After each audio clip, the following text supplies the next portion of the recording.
Assalamu alaikum wa rahmatullahi wa barakatuhu.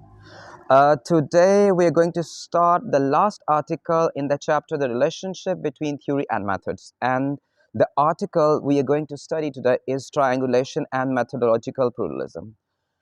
Through the first four chapters, we have suggested an association between positivism and quantitative research methods and interpretivism and qualitative methods that goes some way beyond the personal preferences of a particular sociologist.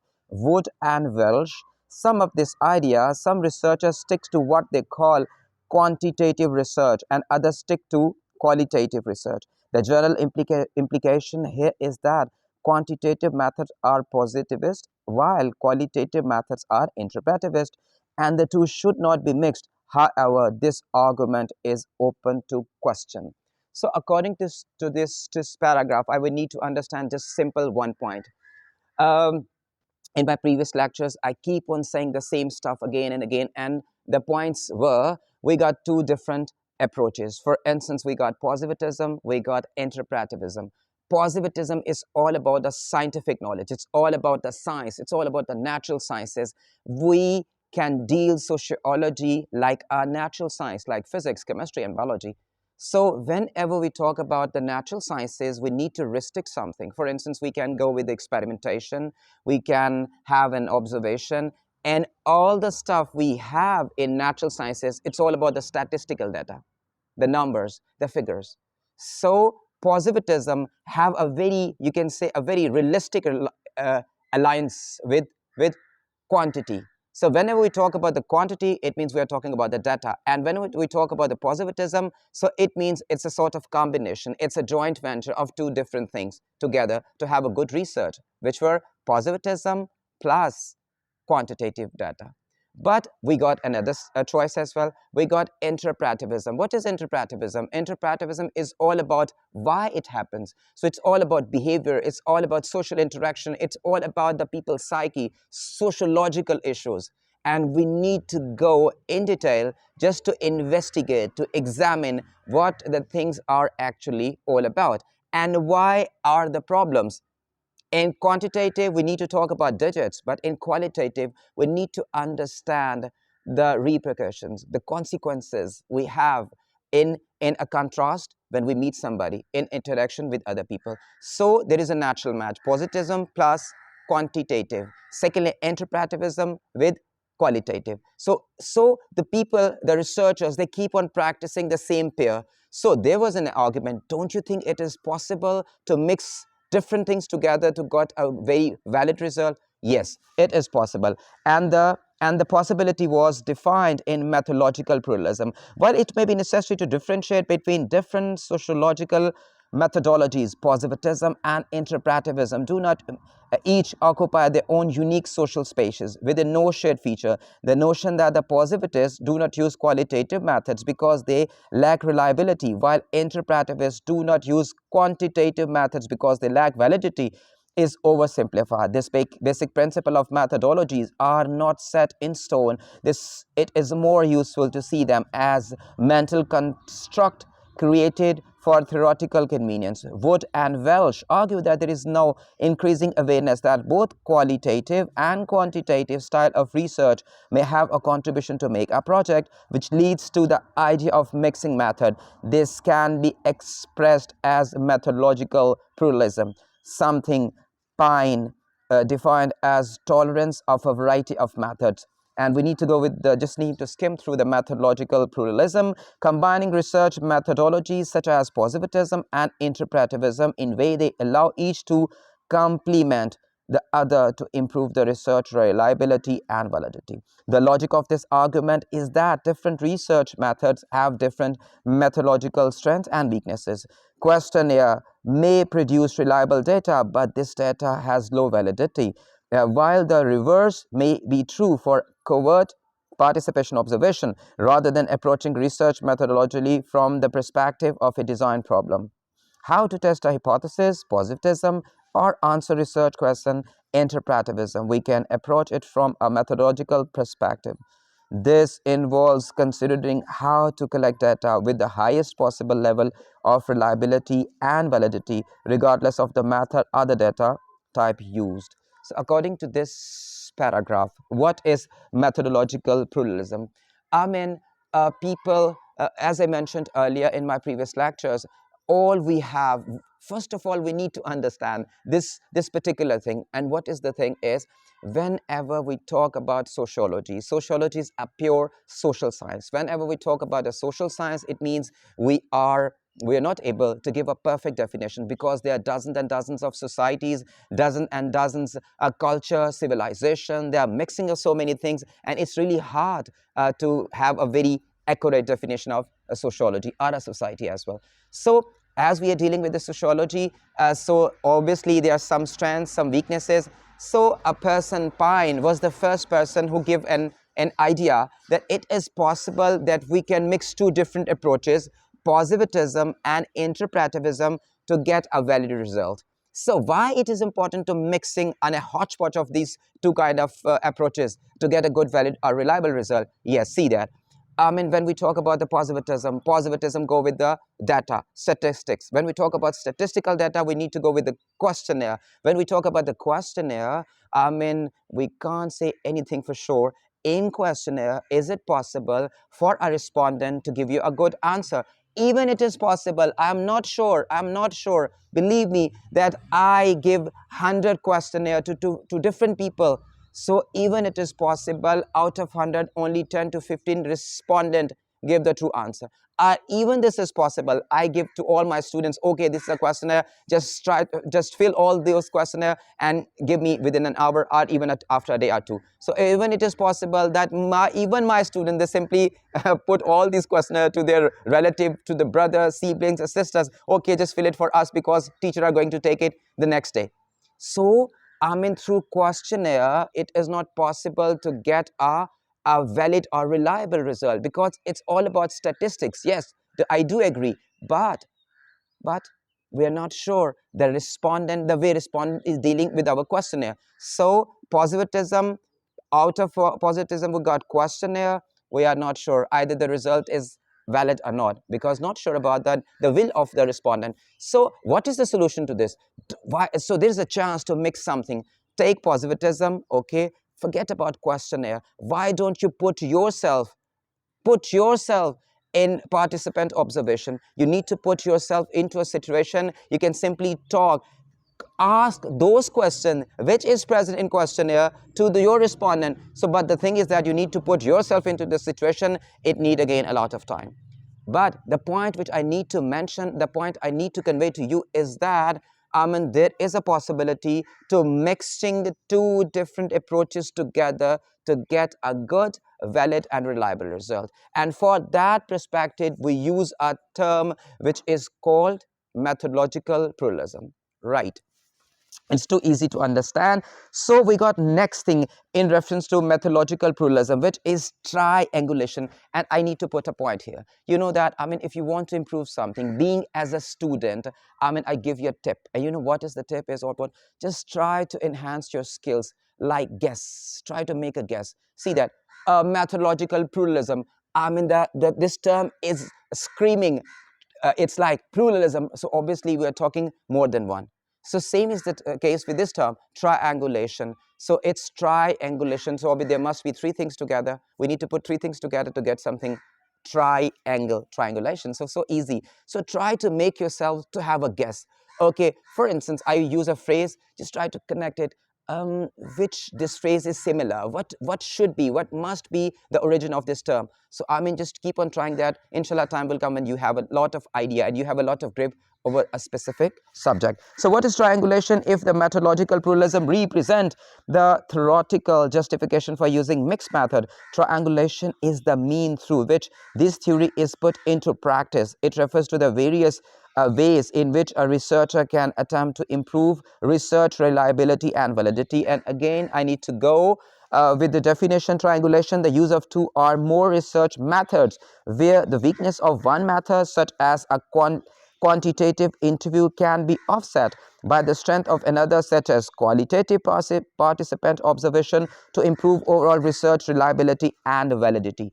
Methodological triangulation involves the use of two or more research methods. Danson, the reference you people must learn about that, suggests that this allows the researcher to offset the weakness of one method with the strength of another. For example, a journal weakness of questionnaire is that the researcher must assume a respondent is telling the truth. Second, the researcher could offset this by using an observational method such as participant observation to check that respondent actually do what they say they do. So in this perspective, see that, I mean, quantitative data, qualitative data, positivist approach, interpretivist approach. So these are all terms. We are talking about these terms. Putting all these terms, rules, regulation into a practical shape is called triangulation. So whenever I use this term triangulation, it means the things we have on drafting, we got some statements, we got some methods, we are not practicing. So as I simply start, okay, we're going to practice this method or this method, or I'm going to combine these two methods, these two research methods, right? So when I start practical work, it means I'm doing triangulation. So putting your knowledge, your research method into practice is called triangulation. And in triangulation, we need to gel so many things together. As I mentioned earlier, the weakness of one method is replaced by the strength of another. This is called triangulation. And there are three types of triangulation we generally have in sociology, we generally have in a research, for a researcher. And which kind of triangulation we have? See that, okay, two or more researchers using the same research techniques, one researcher using two or more research techniques, two or more researchers using two or more research techniques. This is all we have in the combination form. So which kind of combination we have? First of all, two or more researchers using the same, two or more researchers at the same time using same technique. Then a different researcher using different technique. And lastly, two or more researchers using two or more different techniques. So this is the kind of combination we have when we talk about the triangulation. Methodological triangulation can take place at different forms. Now I'm talking about the forms. How can we connect different things? I mean, how can we get different type of data together? See, I am a person who is going to get something out of a research. So I'm a researcher. So different researcher can combine together to form a bigger project. This is one triangulation. Okay, for instance, I'm expert in qualitative data. Qualitative data. I mean, this is my brother. He is expert in quantitative data. So three different people, researchers, gel together, combine, go for a joint venture. This is called researcher triangulation. So easy. One thing. Next step, we got data triangulation. What is data triangulation? Okay, the thing is that we need to get data from different point of view. For instance, okay, go with the participant observation. So you are getting some data from participant observation. This person is getting a lot of data from questionnaire. This person is getting a lot of data from interviews, focus interviews. So we got three different things together. So different researcher combining, having a joint venture for same perspective, same research. One thing, persons are involved, triangulation. The way we get our data, triangulation. So first is triangulation of researchers, triangulation of data, two things. And the last thing is all about the methods. Theoretical triangulation is based on the idea that as research methods are inherently open to error, so two are theoretical position, they are strength and weakness of different theoretical perspectives, and that can be used to research advantage by looking at the social world in realistic terms. Considering both structure and action, we can arrive at the best possible representation and explanation of social behavior. To illustrate these ideas, we can point to a variety of sociological research that has used methodological triangulation to good effect.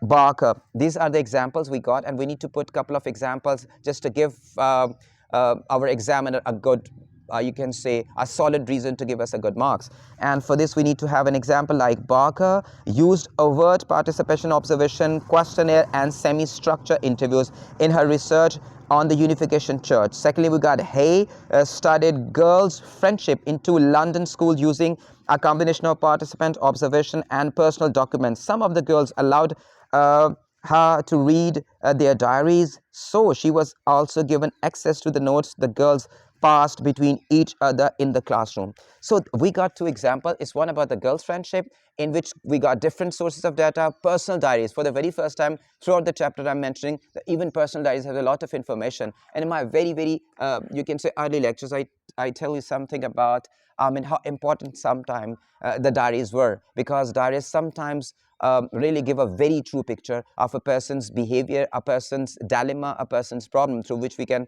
have a lot of stuff to think on or ponder. So the last example, we got Garforth and the Kerr examine women's underrepresentation in science using a mix of interview, focus groups, and participant observation. So these are the examples we can simply put in our answer. And all these examples are, they simply reflect how a different researcher combine different approaches from different sources of data. For instance, as I mentioned, in a Hey, the lady got 2-3 approaches, something from positivism, questionnaire, something get from interpretivism, diaries, right? So they combine these things together to get a very reliable and very valid data. So this is a combination. This is called triangulation, right? So at the end, still, sometimes, believe me, sometimes this thing bothers me a lot, that when I need to repeat so many things again and again, but still, it's sociology, and we need to put our point again, just to make our students understand certain things. Methodological pluralism and triangulation are therefore frequently implied by the sociologists because they improve research reliability and validity. As Park and Griffiths argue, one obvious advantage of non-participant observation is that it relies only on observing behavior. Since the researcher cannot interact in the behavioral processes, most data collected will be qualitative, interpretative, and to some extent limited. However, by using other methodological research tools, structure interviews, suspicions, and interpretations, and even hypotheses can be confirmed. In addition, by gathering different type of data and sources such as respondents and participant observers, the researcher is more likely to get a complete, fully rounded, holistic picture of the behavior they are studying. So according to whole scenario, the last argument I'm going to put, and then I will give you a true picture at the conclusion of it. Arguments in favor of methodological pluralism and triangulation are convincing, but these techniques will still have practical problems. Triangulation adds another layer of time, effort, and expense to research in terms of things such as the time needed to analyze different data types created from a number of different methods, the need to employ more researchers, the general coordination of much larger research project. In terms of the theoretical problems, Bryman notes that the triangulation is sometimes seen as a way of getting at the truth by throwing a vast array of resources, methods, and data at a problem based on the naive idea and that there can be a single definitive account of the social world. In addition, collecting and comparing different types of data can be complicated. Such data may not always be easily and neatly compared. As Bryman argues, triangulation assumed data from different research methods can be unambiguously compared and regarded as equivalent in terms of their capacity to address a research question. Today I'm going to finish the chapter. It's today we wrap up. The last article we got the relationship between theory and methods. Uh, First of all, before I end up, I need to mention only one thing. Believe me, there are certain things. I need to mention one thing. Whenever we have a subject, for instance, just I will take 2 or 3 minutes to explain something. I mean, Ibn Khaldun was the first person who had that subject, sociology. He was the first person who gave us the subject, sociology, because he was the first person who decided to study society in a scientific way. So he gave a lot of information about the society. How can we study society? But don't you think before Ibn Khaldun, people study civilization, people study culture, people study so many things which is relating to the society? They are. So very important thing which I'm going to tell you is that whenever you are studying something, don't take yourself into pain to understand the surface. No, see that what is sociology? It's all about the system to understand society is called sociology. This is the definition of sociology, the very simple one. So I mean, God has given you a lot of sense to understand a couple of things. We are living in Pakistan, so-called Islamic society, mixing up so many cultures here. We spend thousand years with Hindus. So in our culture, there are a lot of things which are mixed with Hindus. I mean, we were there jointly. So there are a lot of things Hindu have borrowed from our society, from our culture, our civilization. Same is the case. For instance, all our marriage ceremonies, they reflect the Hindu culture. So right now, I'm not talking about the difference. I'm talking about the mixing of different things. So when the things are mixed up, it's always difficult to disintegrate this thing with this. Same is the case with this triangulation. Yes, triangulation is important to understand. We can mix a lot of things together to get a good picture. But important thing is that still we got so much time to study these things in detail, because we need to take this, and put them together to have a good result. It's all about the time. Secondly, I mean, we are not a big shot, and we don't have a lot of money to go our own and have a research like that way. We need to collect so many data. For that purpose, we need a lot of money. And obviously, when we are have a research project through government institutions, government agencies, other universities, then we are bound to restrict our research according to the framework which is given to us by the institutions or agencies. Second thing, so a lot of money, we can't do this. Thirdly, we need to have a lot of researchers in our team, because we are working for a big project. So triangulation is possible, but the cost we need to pay for that is huge. So still there is a lot of things we can't say for sure. Yes, you can say that majority, these days, majority of the sociologists are the researchers. They are combining different things together for getting good, positive or valid results. Obviously, we are living a global village where, I mean, there's a clash of civilization, clash of culture. I mean, so it's always difficult to give a very true picture. Right now, it's the right time to say call for a day. Okay, hope to see you tomorrow. And in my next video, inshallah ta'ala, I try my level best to just give you a very quick review of the whole chapters. And then we are going to start the family, the chapter which is the most important chapter in sociology, because only one chapter of family will cover one paper of sociology. It's AS level, second paper will cover by family. Till then, fi amanullah and Allah Hafiz.